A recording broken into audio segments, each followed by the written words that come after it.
अल्लाह जिसे भी मार्ग दिखा दे उसे कोई गुमराह नहीं कर सकता।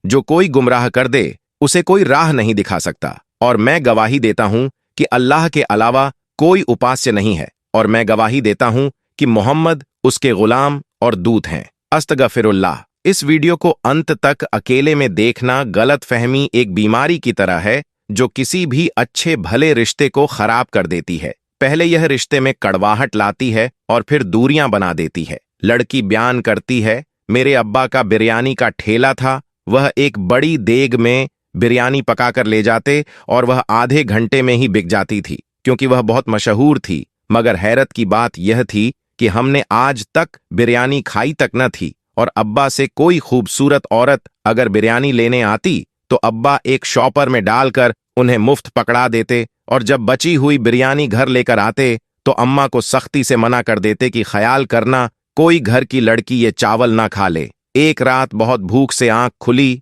तो फ्रीज से निकालकर मैंने बिरयानी खा ली, लेकिन अगले लम्हे ही मैं जमीन पर गिरकर बेहोश हो गई, और जब आंख खुली तो यह देखकर रूह फनाह हो गई कि मैं तो। दोस्तों, आगे क्या हुआ, यह दिलचस्प कहानी सुनने के लिए हमारे साथ आखिर तक जुड़े रहिएगा। आइए आगे बढ़ते हैं। मेरा ताल्लुक एक मिडिल क्लास फैमिली से था। मेरे अब्बा का बिरयानी का ठेला था। अब्बा रोजाना सुबह बड़ी सी देग में बिरयानी पकाकर एक रेडी पर रख कर ले जाते थे, और ज्यादातर एक आध घंटे बाद अब्बा की वापसी हो जाती है, क्योंकि अब्बा की बिरयानी आधे घंटे में ही बिक जाती थी, क्योंकि यह बिरयानी बहुत मशहूर थी और इसके जायके की धूम दूर दूर तक थी। मैंने शुरू से ही अब्बा का यह मामूल देखा हुआ था कि वह सुबह सुबह एक देग में बिरयानी पकाते और फिर उसे रेडी पर रखकर ले जाते। मैंने कभी इस चीज पर गौर नहीं किया था, क्योंकि यह सब कुछ मैं बचपन से देख रही थी। एक दिन जब मैं कॉलेज से वापस घर गई तो घर में खाना नहीं पका था। मैंने अम्मा से कहा,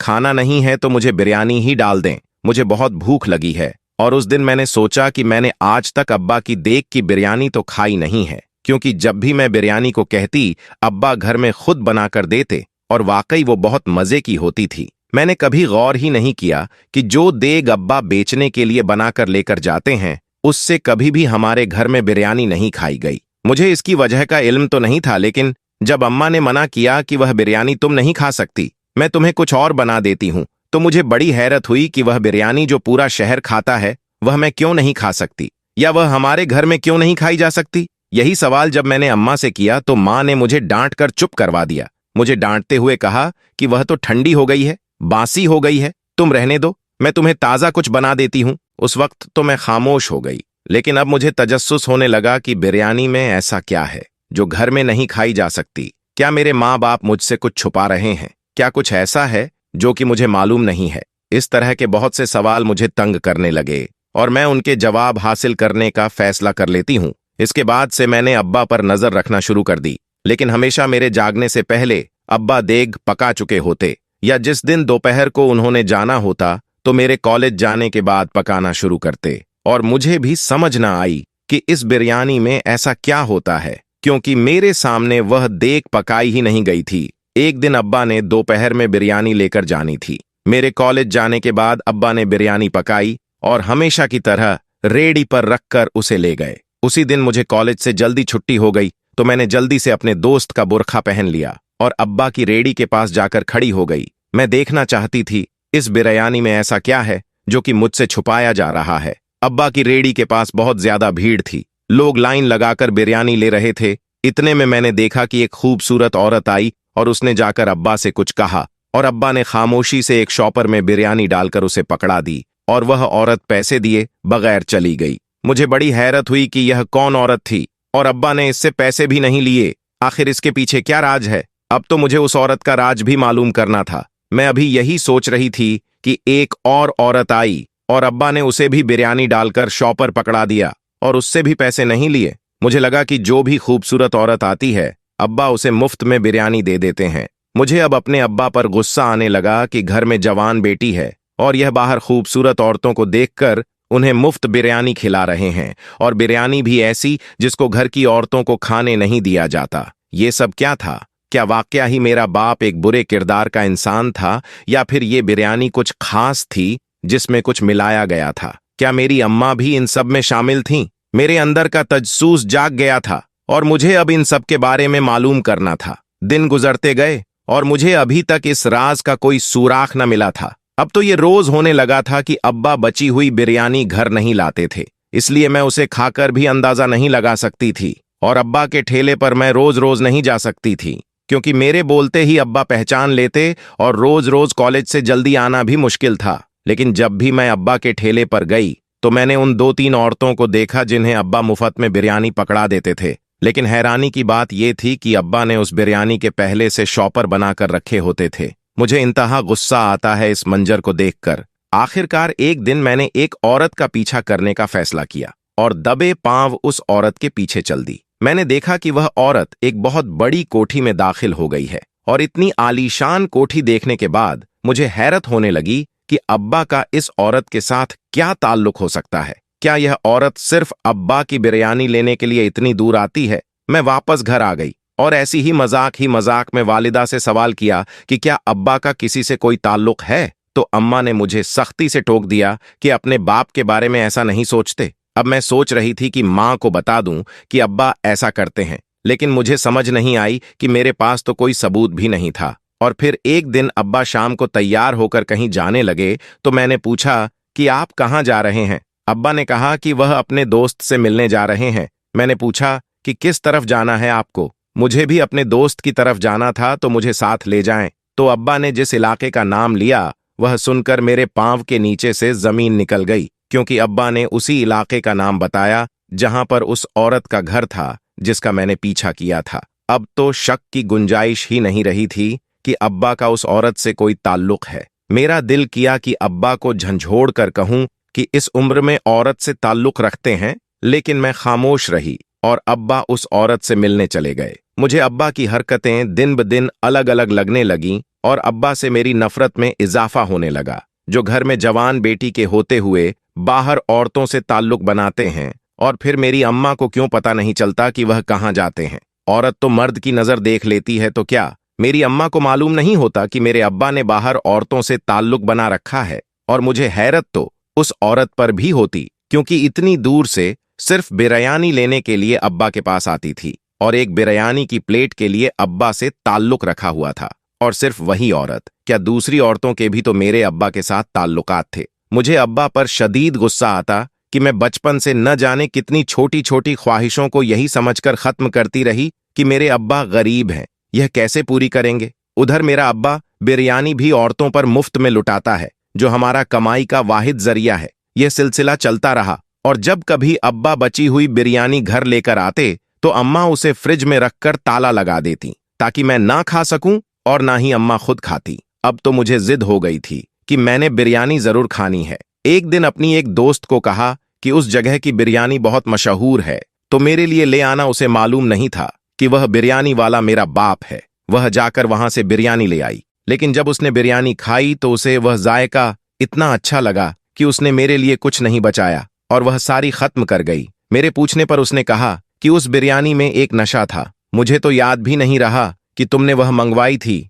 मैं तो वह सारी खा गई। उसने तो यह बात मुस्कुराते हुए कही, लेकिन मुझे लगा कि वह सच कह रही है। इस बिरयानी में सच में ही नशा है। तो क्या मेरा बाप नशावर बिरयानी सारे शहर को खिलाता है? और क्या इस बिरयानी से आने वाली कमाई हलाल है? क्या मेरा बाप मुझे बचपन से हलाल खिलाता आ रहा है? मैं तो अपने बाप की नफरत में न जाने कितनी आगे तक सोच चुकी थी, और मैंने तो यह तक सोच लिया था कि मैंने अब इस चीज का सबूत लेना है कि मेरा बाप बिरयानी में नशा मिलाता है, और मुझे यह बात कानून को बतानी है ताकि मेरे बाप को सजा मिल सके। मुझे गुस्सा सिर्फ इस बात का था कि मेरा बाप दूसरी औरतों से ताल्लुक क्यों रखता है। क्या सच में ही मेरा बाप गलत था? क्या वह इस बिरयानी में कुछ मिलाता था जो घर में किसी को खाने नहीं देता था? क्या इसके बाहर की औरतों के साथ सच में ताल्लुकात थे? और अगर थे तो इन ताल्लुकात में इस बिरयानी का क्या किरदार था? और मेरा बाप कोई और काम क्यों नहीं करता था? हमेशा से ही यही ठेला क्यों लगता था? एक दिन सुबह बची हुई कुछ बिरयानी घर लेकर आए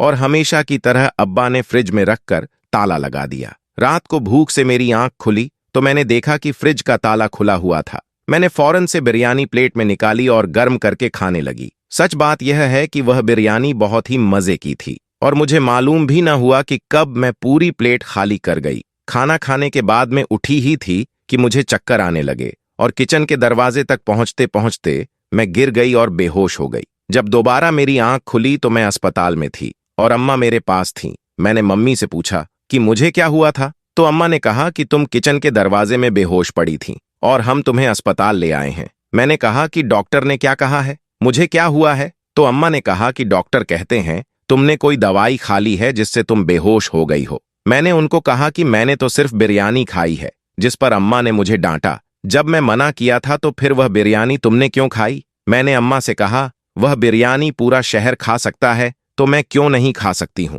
और अगर वह दवाई बिरयानी में थी तो इसका मतलब है कि अब्बा पूरे शहर को बिरयानी दवाई वाली खिला रहे हैं। अब तो मैं यह बात सबको बताकर रहूंगी। इस बात पर मुझे अम्मा ने और भी सख्ती से डांटा और कहा कि मैं अपने बाप पर शक कर रही हूँ, और वह बाप जिसने मुझे पाल पोस कर जवान किया है और उसी की बिरयानी की कमाई हमेशा मुझे खिलाई है और मेरी हर जरूरत पूरी की है, और मैं आज उस बाप की कमाई के जरिए पर शक कर रही हूँ, और यह कि इस बिरयानी में कुछ भी नहीं था। तुमने ही जरूर कोई दवाई ली है, और अगर यह बात किसी को पता चली तो तुम पर खुदकुशी का केस बन सकता है। अभी तो हमने डॉक्टर से कहा है कि इसने कोई दवाई नहीं खाई। शायद सर दर्द की कोई गोली खाई होगी जो एक्सपायर हो गई होगी। अभी तो हमने बात बना ली है, लेकिन अगर तुमने यह बात किसी को भी बताई तो फिर तुम पर खुदकुशी का केस बन जाएगा। मैं तो अम्मा की बात सुनकर हैरान रह गई। मुझे इस बात पर अब कोई शक नहीं रहा कि मेरी अम्मा भी हर चीज में मेरे अब्बा के साथ मिली हुई है। मुझे अपने अब्बा के साथ साथ अपनी अम्मा से भी नफरत होने लगी, लेकिन मैं अम्मा की धमकी से डर गई थी कि अगर मैंने किसी को कुछ बताया तो मुझ पर ही कोई केस बन जाएगा। कुछ दिनों बाद मैं मुकम्मल तौर पर ठीक हो गई, लेकिन अपनी अम्मा और बाप की तरफ से मेरे दिल में नफरत आ गई थी और मैं चाहती थी कि अब तो इस बिरयानी का राज मालूम करके ही रहूंगी। मैंने छुपकर अपने अम्मा और अब्बा को देखना शुरू कर दिया। वह जब भी बिरयानी पकाते तो ऐसा कुछ भी नहीं डालते थे जो कुछ अलग हो, लेकिन अगर वह उस वक्त कुछ नहीं डालते तो फिर बिरयानी में दवाई कहां से आती थी जिसने मुझे फौरन बेहोश कर दिया था। और सबसे बड़ी हैरत की बात यह है कि मैं तो बिरयानी खाते ही बेहोश हो गई थी, तो क्या बाकी लोगों को कुछ नहीं होता? और अगर लोगों को कुछ होता तो वह रोजाना क्यों बिरयानी लेने आते हैं? ऐसे बहुत से सवालात थे जिनके जवाब मुझे नहीं मिल रहे थे। मैंने आखिरकार उस औरत से मिलने का फैसला कर लिया, क्योंकि उसका घर मैंने देखा था। एक दिन मैं अपने दोस्त के घर का बहाना करके उस औरत के घर चली गई। बैल देने पर एक मुलाजिम ने दरवाजा खोला। मुझे तो यह भी मालूम नहीं था कि उस औरत का नाम क्या था, इसलिए मैंने कहा कि मुझे इस घर की मालकिन से मिलना है। मुलाजिम ने मुझे एक कमरे में बिठा दिया और मालकिन को बुलाने चला गया। अब मुझे घबराहट होने लगी कि अगर उस औरत ने पूछ लिया कि तुम कौन हो, और उसने अगर यह बात न मानी कि वह उसकी बिरयानी लेकर आती है तो क्या होगा। मैं अभी यही सोच रही थी कि एक मॉडर्न सी औरत कमरे में दाखिल हुई और मुझसे हैरत से सवाल करने लगी कि मैं कौन हूं और उससे क्यों मिलना चाहती हूं। मैं तो उस औरत को देखकर हैरान थी कि वह औरत तो वह नहीं थी जो अब्बा से बिरयानी लेकर आती है, यह तो कोई और ही औरत थी। अब मुझे समझ नहीं आ रही थी कि मैं इस औरत को क्या कहूं, क्योंकि मैंने उस औरत को इसी घर में दाखिल होते हुए देखा था और इस बात पर मुझे कोई शक नहीं था। यह तो कोई और थी और इसको क्या बोलूं। मैंने उसे सच बताने का फैसला कर लिया। मैंने उससे कहा कि मैंने इस घर में एक औरत को दाखिल होते देखा था जो कि बिरयानी लेकर आ रही थी। मुझे उस औरत से मिलना है। उस औरत ने कहा कि वह तो हमारी मुलाजिमा है। मैंने कहा कि मुझे उससे मिलना है। उसने मुझसे कोई और सवाल नहीं किया और ना ही मैंने कोई जवाब दिया।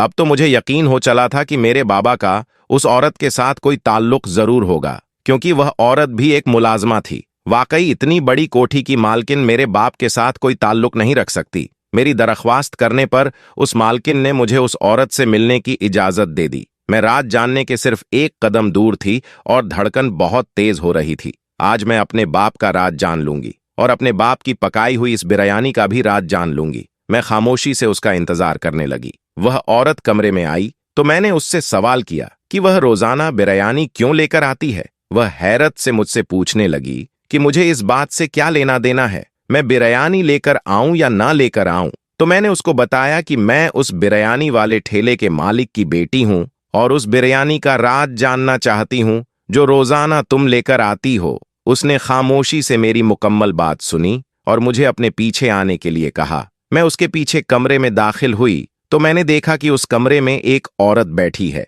जो कि बुजुर्ग है और ऐसी हरकतें कर रही हैं जैसे उसका दिमाग ही तवासन ठीक नहीं है। मैंने उससे पूछा कि यह कौन है और तुम मुझे यहां क्यों लेकर आई हो। मैंने तुमसे कुछ और पूछा है। तो उसने कहा कि यह औरत इस घर की मालिक की माँ है और इसका दिमागी तवासन ठीक नहीं है। मैं इसकी खिदमत के लिए यहाँ हूँ और तुम्हारा बाप जो बिरयानी पकाता है वह इस औरत को बहुत ज्यादा पसंद है और वाहिद वह चीज है जो यह बगैर किसी सवाल जवाब के खा लेती है। इसके अलावा यह औरत दवाई तक नहीं लेती, इसलिए मैं रोजाना तुम्हारे बाप से बिरयानी लेकर आती हूँ और इसी बिरयानी में दवाई डालकर इस औरत को खिला देती हूँ। और तुम कह रही हो कि मेरा बाप तुमसे मिलने क्यों आता है, तो तुम्हारा बाप इस औरत को देखने आता है और मेरे से दवाई लेकर जाता है जो कि वह गरम गरम बिरयानी में डाल देता है, जिससे उसका जायका खत्म हो जाता है और मैं वह बिरयानी लेकर इस बुजुर्ग औरत को खिला देती हूँ। और रोजाना पैसे देने की जहां तक बात है